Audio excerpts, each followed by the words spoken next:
What is good? It is your boy Chimins, back at it again with another album reaction review. And today we have Slauson Malone's new EP, Vergangenheitsbewältigung, Crater Speak, in parentheses. I'm very excited, extremely excited for this new Slauson project. Slauson really, he had my favorite album of the year last year, kind of by far. Incredible piece of work. I feel like with every spin, like full album listen, there's another track that stands out to me, or another element, another piece of music that just like I fall in love with. So crazy great album. A lot of collabs on that album as well, but it seems going through the track list there's only one, so it seems like Slauson is more on a solo thing on here, which is great. But it seems like this album, this piece of work, EP, seems to be almost like a sequel maybe, or like in direct connection with his previous album, A Quiet Farwell. I feel like Slauson is going about it in a very creative way. In A Quiet Farwell, we had the like sort of a mantra, smiling at the past when I see it. And in this album, the title, I mean, I haven't listened to it yet, but the title is Vergangenheitsbewältigung, which is a German term that was coined, I want to say, sometime after World War II, with pretty much German having to cope and deal with its past, its Nazi past, its genocide, the Holocaust, all of that. Pretty much tackling it straightforward, or not even necessarily like how to, but just like trying to control your past, you know, so that it doesn't make you, but you're still acknowledging it. You're not just dismissing it, like completely head-on collision with your past, just trying to deal with it. So that's it's very interesting, because when I thought of the previous album, like Smiling at the Past When I See It, it seems to be more of reminiscing, maybe in a positive light. Vergangenheitsbewältigung isn't necessarily positive. It's kind of like a almost like a struggle that you have to go through in order to, come on top of your past, so that your past doesn't make you. So very crazy that he used that word. I'm in German, so like that immediately like stood out to me. But yeah, without further ado, I just wanted to get like a little, like what I'm kind of anticipating, making some connections. Oh, sorry, I'm gonna keep rambling, but he also has a bunch of like C page 127, like a bunch of like page numbers in reference to his book Crater Speak. I did buy that book.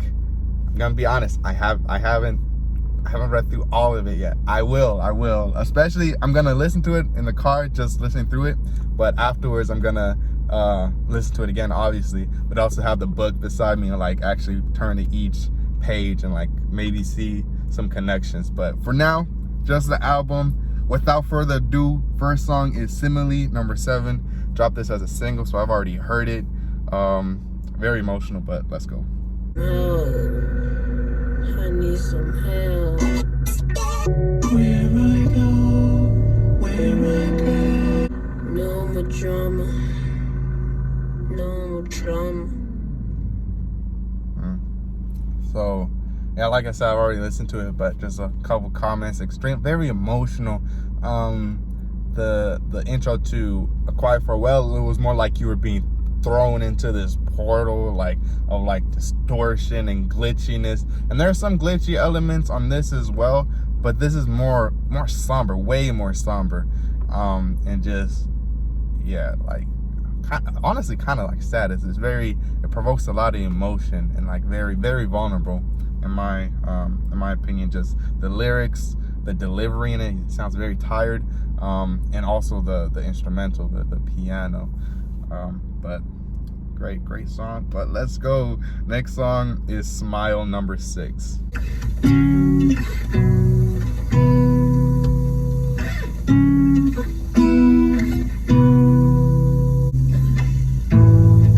Definitely more guitar than A Quiet Farwell.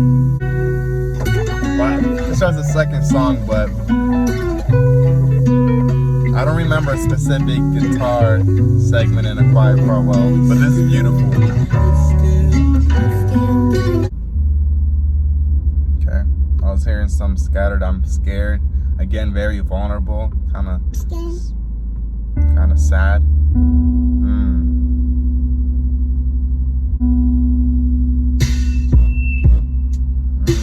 What?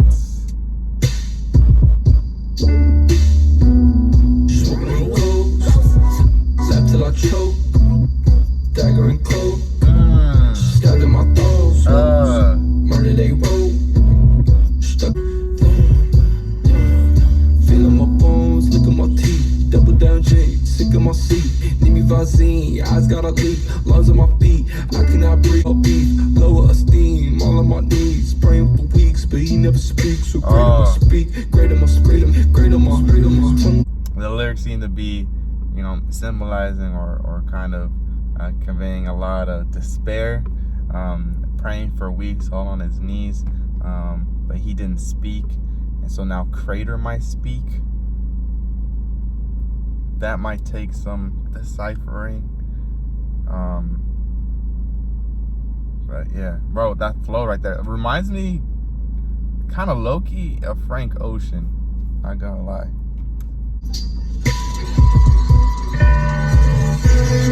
Ain't nowhere for me to run.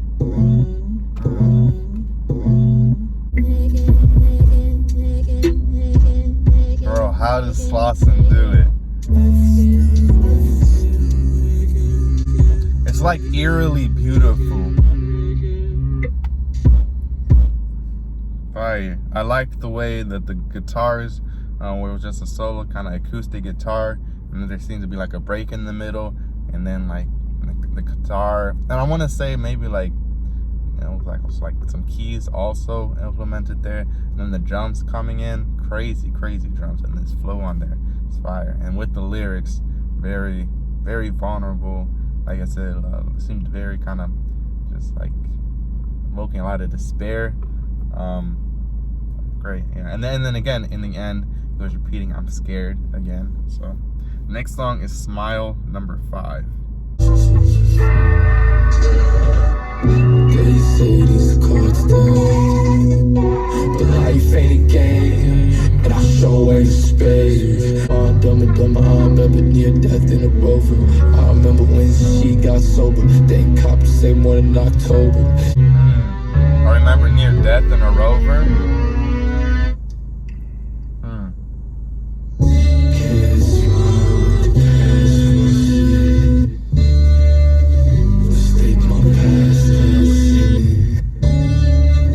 Say I can't smile at my past when I see it. Oh, wow. So that definitely comes into play with the album title, that he can't cope with this, or that he's trying to cope with his, because like Vergangenheitsbewältigung is like dealing with a smear in your past, and like constantly having that looming over you, you know, trying to figure out how to cope with it essentially. So that's okay, interesting. Before smiling at the past, now he can't smile.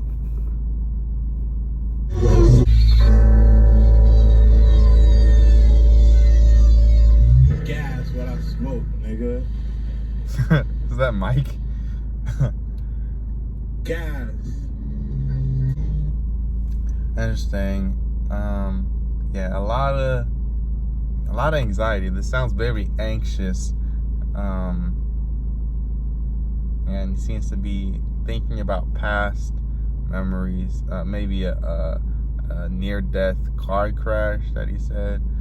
And I also do want to point out, it seems like there are some elements that he's implementing that I feel that I've heard on A Quiet Farwell that are kind of similar, and that he's maybe like expounding upon, like really like expanding ideas that were maybe like kind of introduced in A Quiet Farwell, which again I like, because I really like that album. So this seems like to be like an addition, really.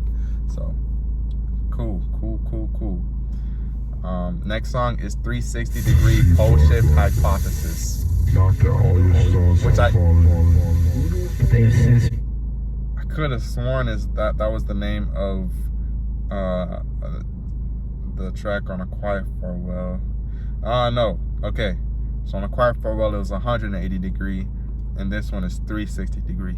So I guess turning exactly back to where, I mean, I don't know that hypothesis. Maybe it's an actual scientific theory or whatever, but maybe this is kind of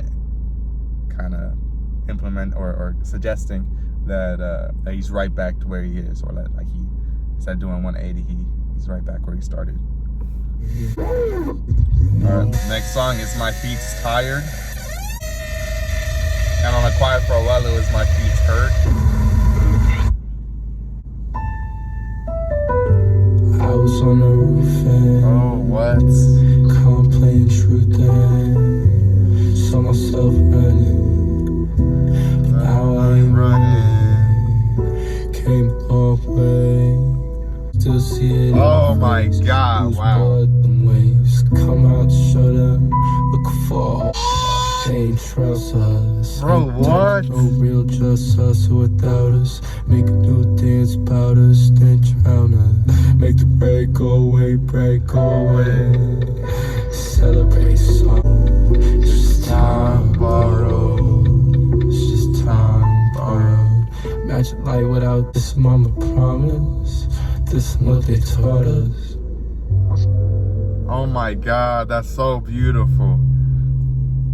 It's like a more stripped back jazz rendition of My Feet's Hurt. House on the roof and can't play truth and saw myself running.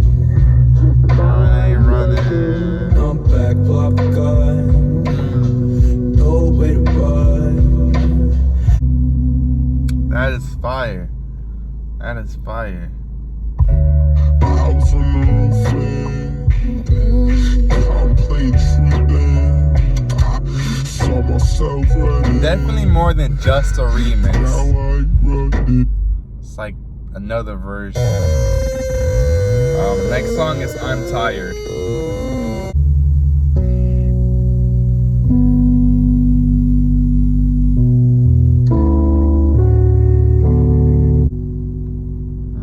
Just a pretty simple instrumental compared to the rest of the album. That's cool though. Next song is The Massage or Museum.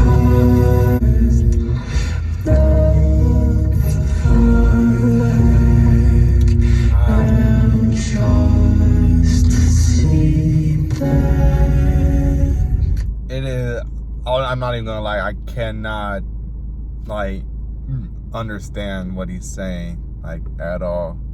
I feel like I'm missing, like I feel like the lyrics, obviously the lyrics are important, but just with the, you know, how detailed like this project seems to be connected with his prior album, like I really want to understand, but I'll just let it play.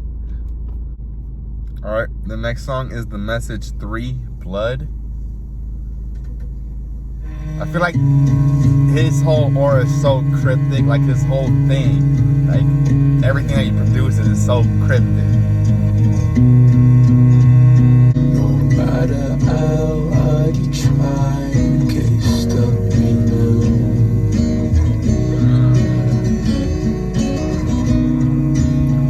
No matter how hard you try, you can't stop me now.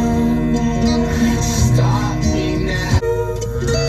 Stop me now. Yeah, way more guitar on this project. And again, another rendition of, I want to say, The Message 3 on Quiet Farwell.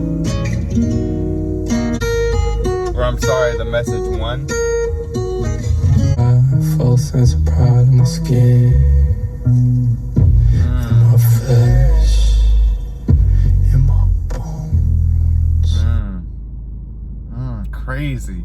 Oh my, yeah, no, I'll have to go back. I have to go back and like really look at this, listen to this. Next song is The Wake Part 3 and 2.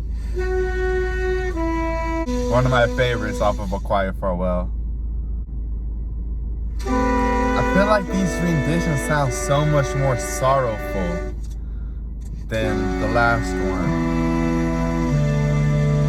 I'll be at your wake in the waves when you're dead, when you're dead, when you're dead, when you're dead. What? Fall slow, slow, slow, slow, slow,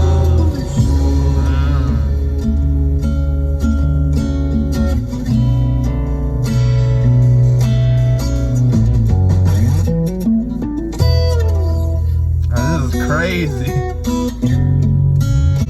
staring at red and blue lights, blood purple skies, in the waves, in the waves. Oh, this is fire. Yeah, this is pretty much like that as an acoustic rendition of the way. Shadows on my speech. Wow. Wait, no, was that it?